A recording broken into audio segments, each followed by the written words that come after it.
Hey guys, welcome back to my channel. One more long video. ఈరోజు మనం టేస్టీగా సింపుల్గా కొంచెం ఎక్కువ క్వాంటిటీలో ఉప్మా ఎలా ప్రిపేర్ చేసుకోవాలో సింపుల్గా తెలుసుకుందాం.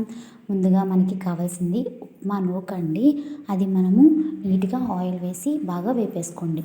అడుగు మాడకుండా కలుపుతూ ఉంటే ఈవెన్గా నీట్గా ఫ్రై అవుతుంది. తర్వాత టమాటో పీసెస్, ఆనియన్ ఇంకా పచ్చిమిరపకాయలు ముందుగా కట్ చేసి పక్కన పెట్టేసుకోండి.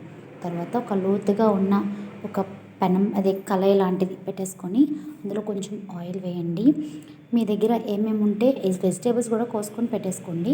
తర్వాత ఈ ఆయిల్లో కొంచెం పోపులు, జీలకర్ర, శనగపప్పు, మినప్పప్పు ఇంకా పల్లీలు వేసేసుకోండి.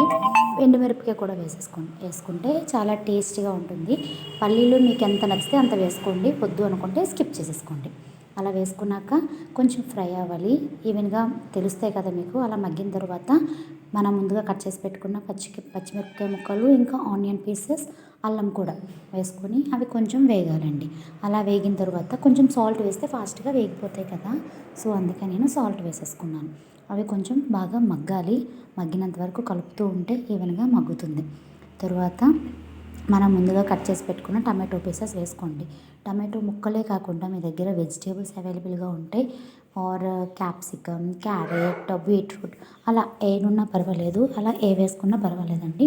అవన్నీ వేసుకొని కొంచెం నీట్గా మగ్గినాక లాస్ట్లో మనం ఎంతైతే నూక తీసుకుంటున్నామో అంతవరకు వాటర్, ఆ క్వాంటిటీ అంటే 1:1 రేషియో అలా మనం 1 కప్ నూక తీసుకుంటే దానికి 1/2 రెండు వేసేసుకోండి. అలా నూక అలా వేసేసుకొని వాటర్ వేసేసుకోండి.